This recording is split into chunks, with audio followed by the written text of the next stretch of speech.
WhatsApp use చేయాల్సిందే. Use చేయకపోతే మనం కమ్యూనికేషన్ గాని, లేకపోతే మనం ఏదైనా పేపర్ డాక్యుమెంటేషన్ గాని ఒకరినొకరు షేర్ చేసుకోవాలనుకుంటే, మనకి వేరే స్కోప్ లేదు ఇప్పుడున్న పరిస్థితుల్లో. వాట్సాప్ యూజ్ చేయాల్సిందే. యూజ్ చేయకుండా మనం డైలీ అది స్టూడెంట్ అయినా, ఎంప్లాయీ అయినా, హౌస్ వైఫ్ అయినా ఎవరికైనా కమ్యూనికేషన్‌లో వాట్సాప్ తోటి ఒక సందేశాలు పంపించుకోవడం గాని, ముఖ్యంగా డాక్యుమెంటేషన్స్ పంపించుకోవడం గాని, ఒకరి ఫీలింగ్స్‌ని ఒకరు షేర్ చేసుకోవడానికి కూడా అనేక రకాలుగా మనం వాడుకున్నప్పటికి కూడా వాట్సాప్ అనేది మన దైనందిన జీవితంలో అంటే మన రొటీన్ లైఫ్‌లో it's a part of life అయిపోయింది. వాట్సాప్ కమ్యూనికేషన్ చేసుకోవడం అనేది. కానీ ముఖ్యంగా యూత్ జనరేషన్ నేను చెప్తున్నాను.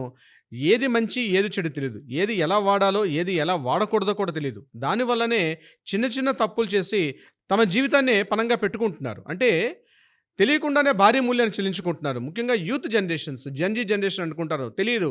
ఆకాశం హద్దుగా చెలరేగిపోతూ ఉంటారు. ఏది మంచి, ఏది చెడు తెలీదు. ఏ మెసేజ్‌లు పంపించాలో, ఏ మెసేజ్‌లు పంపించకూడదో తెలీదు.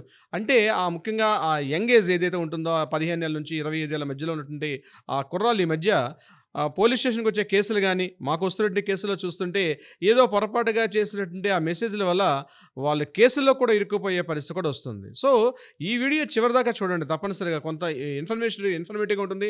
మీకు ఇన్ఫర్మేషన్ కూడా వచ్చే అవకాశం కూడా ఉంటుంది. ముఖ్యంగా వాట్సాప్ లాంటి మెసేజెస్ నాట్ ఓన్లీ పర్టిక్యులర్ వాట్సాపే కాదు. ఎలాంటి ఒక కమ్యూనికేషన్ మాధ్యమంలోనైనా ఏ మెసేజ్‌లు పంపించాలి, ఏ మెసేజ్‌లు పంపించకూడదు. ఏ మెసేజ్‌లు పంపిస్తే ఏ మెసేజ్‌లకి ఏ రకమైన శిక్ష ఉండే అవకాశం కూడా ఉంటుంది. నేను మొత్తం దీన్ని 5 కేటగరీస్ వైస్‌గా డివిజన్ చేసే ప్రయత్నం చేస్తాను. ముఖ్యంగా నంబర్ 1 బెదిరింపు మెసేజెస్. అంటే మనం వాట్సాప్ చేస్తూ ఫ్రెండ్స్‌లో అనుకుంటాం, అమ్మాయిలు అనుకుంటాం, లవ్ చేస్తున్నటువంటి అమ్మాయిలకు అనుకుంటాం బెదిరింపు మెసేజెస్. "ఏయ్! నువ్వు నన్ను ప్రేమించకపోతే నేను చంపేస్తా. నేను చెప్పిన ప్లేస్‌కి నువ్వు వస్తావా? రావా? అదేవిధంగా మీ ఇంట్లో వాళ్ళకి చెప్పకుండా నన్ను వచ్చేసేయి." ఇట్లా బెదిరింపు చేస్తూ కాల్స్ గాని, మెసేజ్‌లు పంపితే వాట్సాప్‌లో ఉన్నటువంటి మెసేజెస్ కూడా లీగాలిటీ ఉంది. అక్కడ 2 బ్లూ టిక్‌లు వచ్చినా, బ్లూ టిక్‌లు రాకపోయినా సరే, ఆ మెసేజ్ ఒకసారి సేవ్ చేసుకుంటే మీ మీద ఎలక్ట్రానిక్ మీడియా చట్టం ఏదైతే ఉందో 2020 చట్టం ప్రకారం మీరు శిక్షార్హులవుతారు. ఇప్పుడు నేను చెప్పినటువంటి పాయింట్ నంబర్ 1 బెదిరింపు కాల్స్. అంటే భయపెడుతూ చేస్తున్న కాల్స్. అలాంటి కాల్స్‌కి సెక్షన్ 506 ప్రకారం అప్ టు 2 2 ½ ఇయర్స్ పాటు శిక్ష పడే అవకాశం కూడా ఉంటుంది.